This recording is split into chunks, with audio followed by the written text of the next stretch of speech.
যতগুলি খুন খাবি এই শিবির বিএনপি জামাত এরা একসাথে করেছে। সাথে বিএনপি এবং জামাতের সন্ত্রাসী গ্রুপ সরাসরি জড়িত। ফলে কারফিউ জারি করে সেনা নামাইতে হয়েছে। কারফিউ এবং সেনা নামানো ঐতিহাসিকভাবে পতনের পূর্ব লক্ষণ। আইয়ুব খান পতনের আগে কারফিউ দিছিল, ইয়াহিয়া কারফিউ দিয়ে পালাই গেছিল, এরশাদ পতনের আগে কারফিউ দিছিল, এখন খুনি হাসিনার পতন কেবল সময়ের ব্যাপার। আসসালামু আলাইকুম দর্শক, আস্তে আস্তে কিন্তু দেশে শান্তি ফিরে আসছে। আপনারা সকলে জানেন যে কোটা বিরোধী আন্দোলন নিয়ে ব্যাপক সংঘর্ষ এবং বিভিন্ন সরকারি বেসরকারি স্থাপনায় আগুন লাগিয়ে দেওয়া, আর যারা এই সন্ত্রাসী কর্মকাণ্ডের সাথে জড়িত ছিল তারা বিএনপি, জামাত এবং শিবিরের লোক, সেটা কিন্তু মাননীয় প্রধানমন্ত্রী সহ প্রশাসনরা বলছে। তাহলে কেন 200-র উপরে শিক্ষার্থী নিহত হলো পুলিশের গুলিতে?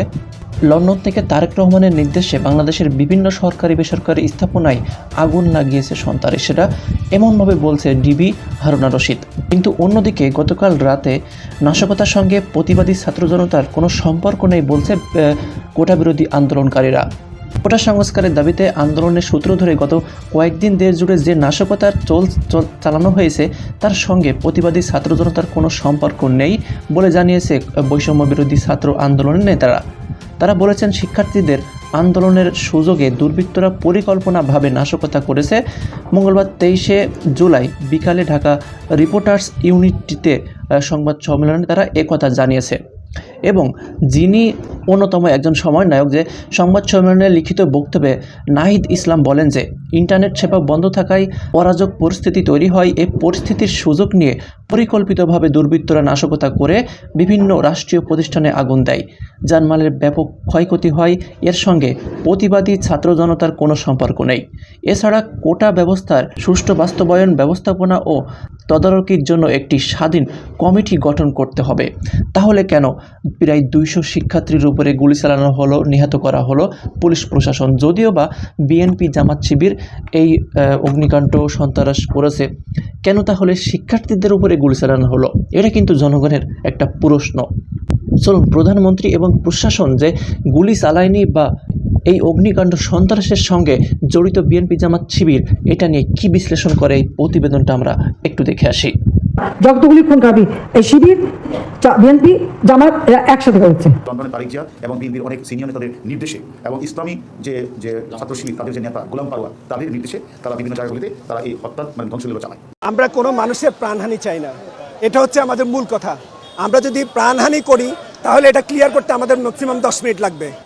তারা একটা আন্দোলন করতেই পারে, তারা আন্দোলন, গণতান্ত্রিক দেশে তারা আন্দোলন করবে, কিন্তু আমরা চাচ্ছি যে তাদের জন্য জানমালের কোনো ক্ষতি না হয়। সেজন্য আমরা নন লিথেল উইপেন ব্যবহার করে বারবার তাদেরকে ডিসপাস করার চেষ্টা করছি।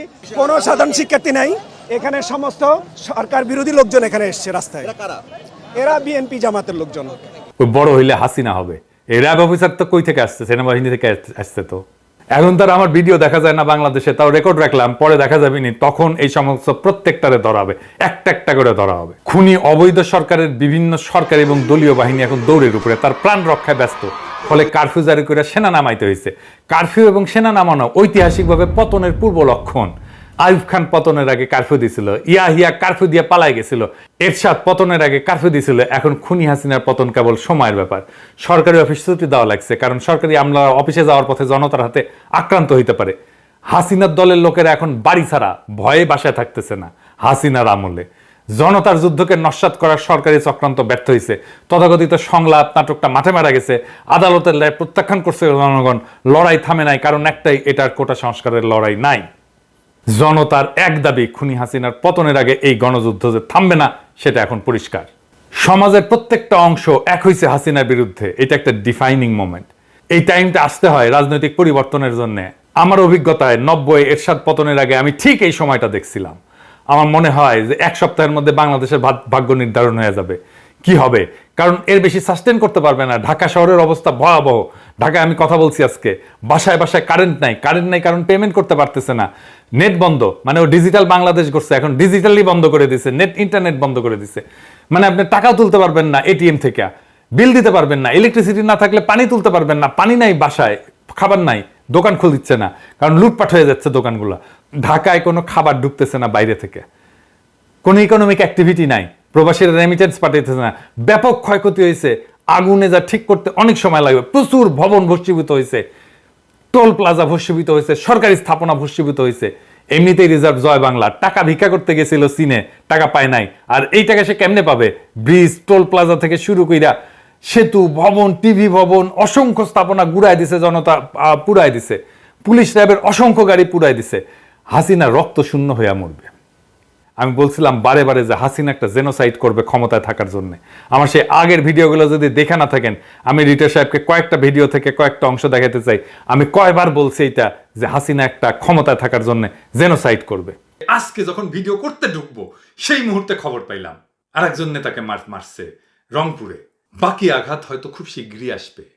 এই যে দেখেন ফেনীতে পায়জামা পাঞ্জাবি পইরা থাকা নব্য রাজাকাররা আমাদের সহযোদ্ধাদের বাড়ি চিনায় দিতেছে ঠোলাদের। বাসায় বাসায় শুরু হয়েছে অভিযান। বাসায় কাউকে না পাইলে বাড়ির মহিলাদেরকে ধর্ষণের হুমকি দিতেছে হাসিনার কুত্তারা। আমাদের কাছে কলে সব হিসাব লেখা আছে।